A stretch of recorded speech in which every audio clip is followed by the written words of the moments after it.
Hello and welcome to Not So Civil News. I'm Nora. And I'm Renee. And we have numerous Civil War updates to follow.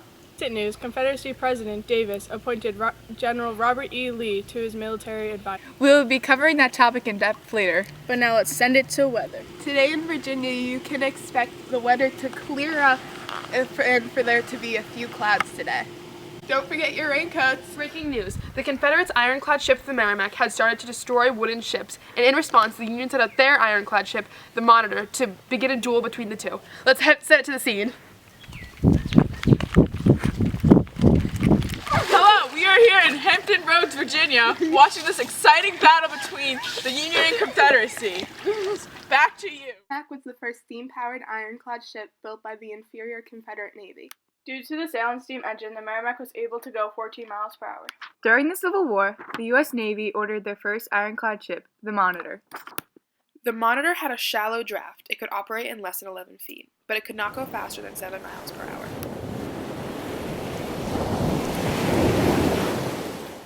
At 8:30 a.m., the first shot was fired by Lieutenant Hunter Davidson of the Confederacy.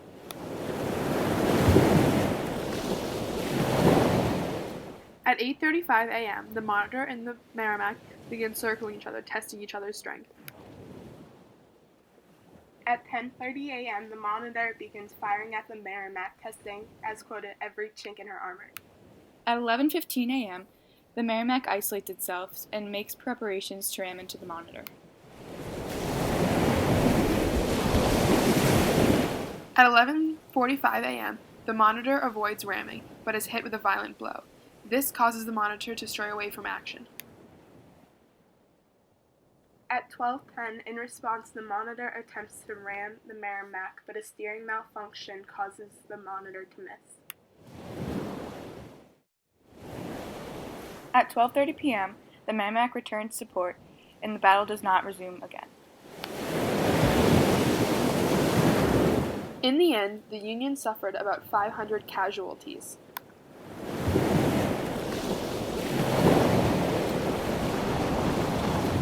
In comparison, the Confederacy only suffered about 100 casualties.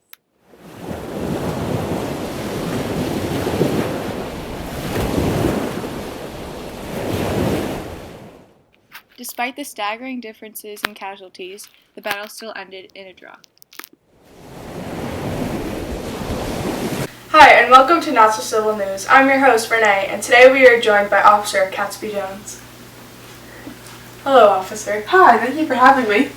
Now tell me, Officer, how did you come to command the Merrimac in this battle? I was Flag Officer Franklin Buchanan's executive officer. While we were fighting against wooden ships, Buchanan stepped onto the deck with a white flag to receive the Union ship, the USS Congress's formal surrender.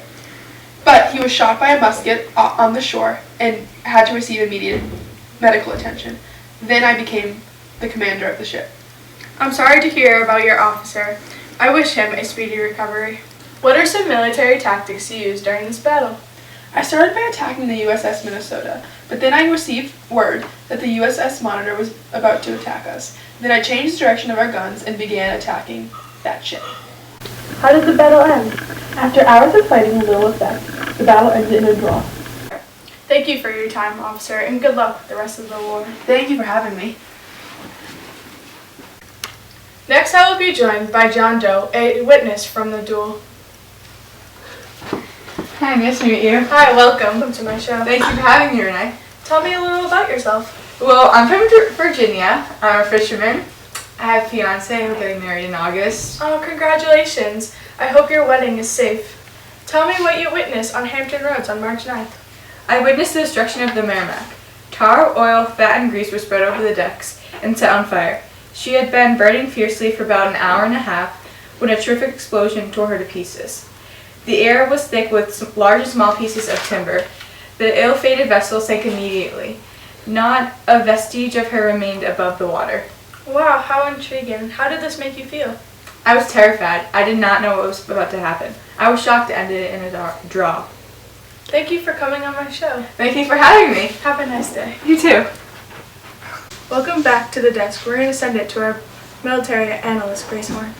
For 5 hours, the two ships maneuvered around Hampton Roads and attacked each other at different spots. But of course, the battle still ended in a draw, as none of these attacks had any effect. An artist's depiction of the sailors trying to save themselves as they're engulfed in flames.